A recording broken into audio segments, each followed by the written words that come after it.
Road బాగు చేయడంలో ప్రభుత్వం వైఖరి రోడ్డు బాగు చేసేంత వరకు పోరాడతాం, రోడ్డు బాగు చేసేంత వరకు పోరాడతాం, రోడ్డు బాగు చేసేంత వరకు గుంతలమయమైన ఆదోని నుండి వలగొందకు వెళ్ళేటువంటి రోడ్డు పైన ఈరోజు సిపిఎం పార్టీ ప్రతినిధి బృందం పరిశీలన చేయడం జరిగింది.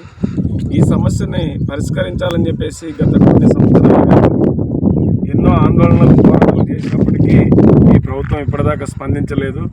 ఇప్పటికీ ఈ రూట్లో వలగొందకు వెళ్ళాలంటే ప్రజలు నరకానికి వెళ్ళడం తప్ప వేరే మార్గం లేదన్నటువంటి పద్ధతులు ఆలోచన చేస్తున్నారు. అయినా ప్రభుత్వానికి మాత్రం పట్టినట్లు కనపడడం లేదు. ఎందుకంటే వలగొందకి సుమారుగా బస్సులు, ఆర్టీసీ బస్సులు తిరుగుతూ ఉన్నాయి. అట్లాగే ఆదోని గుండా ఇక్కడ రాణాపురం కానీ, నాగనాథనల్లి కానీ, ఎప్పటం కానీ ఇట్లాంటి పల్లెలకు కూడా వెళ్ళడానికి చాలా మంచి రహదారి ఇది. కానీ ఇప్పటిదాకా దీన్ని బాగు చేసినటువంటి పరిస్థితి లేదు.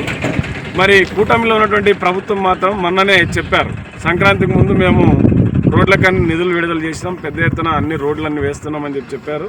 మరి ముఖ్యమంత్రి గారైతే ఒక అడుగు ముందుకేసి ఏ నియోజకవర్గంలోనైతే రోడ్డు గుంతలు ఉన్నాయని చెప్తారో అక్కడ ఖచ్చితంగా ఆ ఎమ్మెల్యేదే బాధ్యత అని చెప్పారు. మరి ఎమ్మెల్యే గారికి కనిపిస్తుందా లేదా, ఆదోని ఎమ్మెల్యేకి ప్రధానంగా కనిపిస్తుందా లేదా? ఇప్పుడు నాగనాథనల్లికి వెళ్ళాలంటే ఈ రహదారులు ఎట్లా వెళ్ళాలో ఒకసారి ఆలోచన చేయాలి. కాబట్టి ఇప్పటికైనా ప్రభుత్వం వెంటనే ఆదోని నుండి వలగొంద వరకు వెళ్ళేటువంటి రోడ్డుని వెంటనే పూర్తి చేయాలి, నిర్మాణం చేయాలి. ఎందుకంటే గుంతలమయమైపోయి అసలు ప్రయాణికులు, వాహనదారులు తిరగడానికి చాలా తీవ్రంగా ఇబ్బంది ఉంది.